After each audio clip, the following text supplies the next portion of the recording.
The future of India's aviation industry is bright.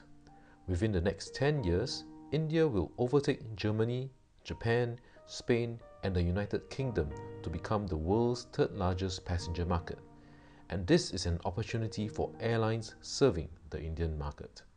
Well, I think there's a 1.3 billion opportunity, and that's the second largest population in the world. And on average, each member of that population flies just once in 8 years. So you just need a bit of an increase in trip frequency, and you've got a massive increase in demand to travel. Normally, the number of passengers should triple between now and 2035. We should reach 500 million passengers flying in, out, or within India. The point is, if we want to reach that number, there are decisions to be made now. One area of concern is the financial sustainability of the Indian carriers, which are facing a double whammy of steeply rising fuel costs and the decline in the value of the Indian rupee. The financial health of Indian Airlines is really worrisome these days due to these two macroeconomic factors that are weighing heavily, especially the fuel price, because in India it represents 34% of their cost instead of something like 24-25% in the rest of the world. So they are particularly sensitive to the increase in fuel price. We're in a situation that is starting to become unsustainable unless airlines can reflect those higher costs in higher fares. At the moment, fares are down something like 70% in real terms over the last 15 years. It's a fantastic deal for consumers. But the airlines are really struggling at the moment with the cost of fuel and all the other costs that are present in the Indian market. Not much we can do about oil prices, but taxation on fuel fees can be reduced.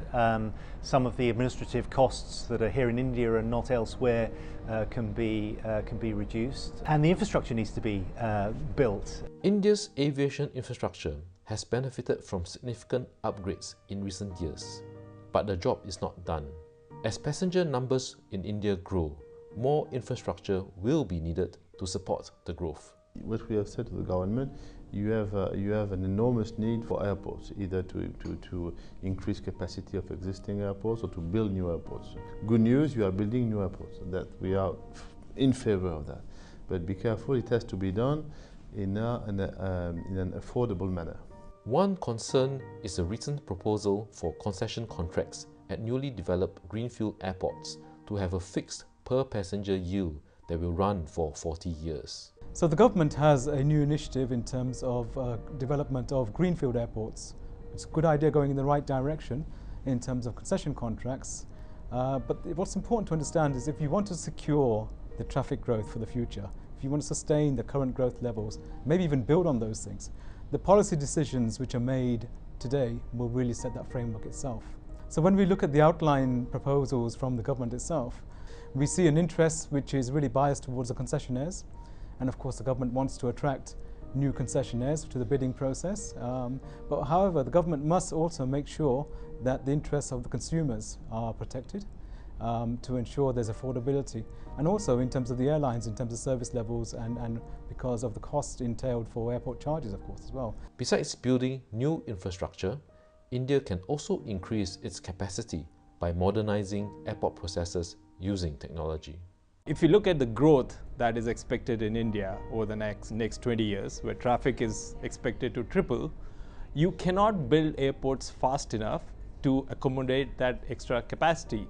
So you have to look at your processes, right, from check-in, immigration, security, and boarding, and say, how can I try and process many more people through using the same sort of building and infrastructure?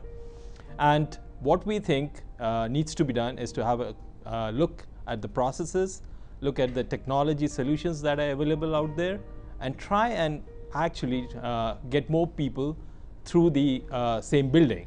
So one of the examples is you can use biometrics. IATA has an initiative which is called One ID, which is basically taking your biometrics as the token to process you through check-in, immigration and boarding. India has a perfect opportunity to use their national identification system, the Aadhaar card, and process at least the Indian nationals with Aadhaar cards using biometrics, and thus able to process a lot more people through the existing infrastructure. Today at Indian airports, one is used to getting a boarding pass and then having it stamped many times, standing in line, having it stamped many times before you board your aircraft. Imagine not having to do that and being able to walk from your car or from the train right up to the aircraft door without stopping. That is what we should all aspire to.